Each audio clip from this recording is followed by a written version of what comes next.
احنا محتاجين حاجة واحدة بس. احنا مشكلتنا محتاجين حاجة واحدة بس او كذا حاجة. حالتك النفسية عشان تظبطها وحالتك المزاجية عشان تخليها حلوة.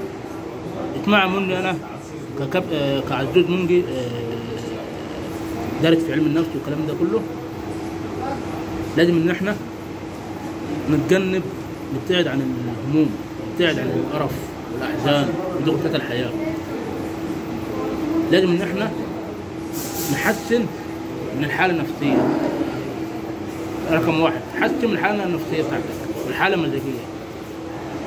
استمتع بيومك، اشرب قهوه، اعمل رياضه، شوف الدنيا. كل ده متعلق بالصحه النفسيه بتاعتك. يقول لك كثرة القعاد في البيوت بتجيب المشاكل. اللي متضايق يعمل رياضة، اللي نفسيته خربانة يعمل رياضة، يشرب قهوة، يشوف المكان حلو يروح يعمل فيه رياضة كده. أنا اتعلم من كابتن عزوز. أنا قاعد دلوقتي في كافيه وبشرب قهوة، بشرب اسبريسو. وفي نهاية الفيديو أحلى قعدة في كافيه في سموحة.